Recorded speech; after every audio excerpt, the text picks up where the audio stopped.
Salut à tous, ravi de vous retrouver sur canalturf.com en ce jeudi 10 décembre, nouvelle réunion sur l'hippodrome de Paris-Vincennes.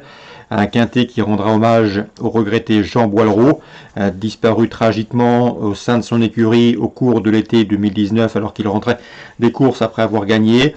Nous évoquerons donc ce quintet prix Jean Boileau, Esprit de Blois, la Réunion de Vincennes, avant des coups de cœur concernant la Réunion 3 à Cabourg et la Réunion 4 sur l'hippodrome de Marseille-Vivo. On commence par ce quintet, prix Jean Boileau, belle épreuve avec des chevaux de classe et de qualité au départ.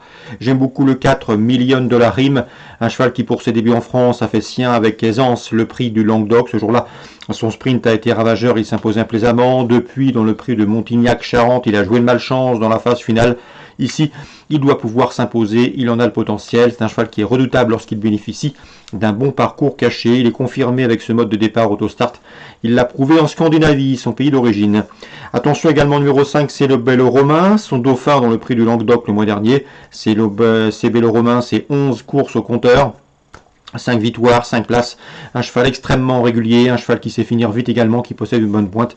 Lui aussi est au mieux, c'est ce que m'indiquait son mentor Sylvain Gérard Dupont. Attention également numéro 6 dans cette épreuve, c'est Dreambreaker, troisième de ce même prix du Languedoc, derrière les deux précédents cités. Un Dreambreaker qui retrouve le parcours sur lequel il avait fait sien le prix Michel Toury à pareille époque l'an dernier. C'était un quintet. 4, 5, 6, incontournable dans ce prix Jean Boileau. Attention également au numéro 8, Alcoy. Alcoy, c'est déjà une victoire et 7 places en 15 quintés courus. C'est également une victoire récente sur les l'hippodrome de Toulouse, preuve de sa bonne forme. On garde, malgré le numéro 8, Autostart, un numéro en dehors. Le 15, Calécrone, a gagné un quintet au mois d'octobre à Vincennes. Depuis, le cheval a été fautif, mais il faut le racheter. Le 11, Kalina est en forme. Elle vient de s'adjuger un quintet fin novembre. Et ici, en deuxième ligne, ce ne sera à mon avis pas vraiment un handicap pour elle, car elle aime courir caché et possède une bonne pointe de vitesse finale. Elle a de la vitesse. Attention, c'est un trublion en puissance. Le 10, Altea Alpencourt, est la doyenne de cette course. C'est une jument de qualité. Elle avait remporté un quintet plus fin octobre à Vincennes. Elle a de la vitesse. Elle va se plaire sur ce parcours. Le numéro 10, en deuxième ligne, est un numéro piège. Elle va subir, mais elle ne surprendrait pas en figurant à l'arrivée de ce quintet. Attention également au numéro 3, Blues d'Ourville. Blues d'Ourville qui partira à une cote d'outsider, mais je le pense capable de se classer 4e, 5e à belle cote. Un Blues d'Ourville qui est confirmé dans les quintets. Il en a déjà couru 29 pour 2 victoires et 10 places. Un cheval qui est efficace sur les parcours de vitesse. À mon avis, ici, il peut venir corser les rapports. En cas de partant, je citerai le 7 Dostoïevski à tout Jean-Michel Bazir. 4, 5, 6, 8, 15, 11, 10 et 3, mon pronostic. Pour ce quintet avec des bases, à mon avis, le 4 et le 5, deux chevaux sur lesquels on peut compter. Concernant la suite du programme, la deuxième, j'aime beaucoup le 4, Egao Ginilou, qui vient de s'imposer avec la manière autre montée, confirmation attendue. C'est le seul 6 ans au départ de cette course. On lui associera le 12 dans cette épreuve. C'est Carioca de Loup, un cheval qui revient entre montées. Il a couru 8 fois sous la selle pour déjà 6 podiums. Confirmation attendue, même si c'est vrai que ce Carioca de Loup est loin d'être un modèle de sagesse, notamment à l'attelé. Le 10, Dayat Vandel a des références à faire valoir sous la selle. Elle y revient ici avec des ambitions. Deuxième course, 4, 12, 10. La troisième, j'aime beaucoup le 303 Hôtel Mystique, je vous l'avais indiqué lors de son dernier succès.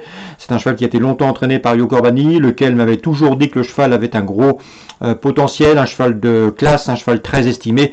Il est désormais sous la férule de Sébastien Garato, le cheval reste sur 2 succès. Un cheval en retard de gain, la passe de 3 est parfaitement possible. Pour y parvenir, il lui faudra redouter le 7 dans cette épreuve, c'est Horsey Dream. Horsey Dream, c'est 5 courses, 4 victoires, une place de deuxième récemment. Confirmation attendue.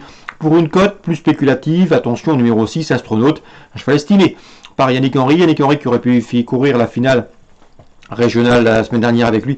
Il a préféré cette course fermée. C'est un bon cheval, cheval de classe. Il ne serait pas surpris de le voir à l'arrivée. 303, 307, 306.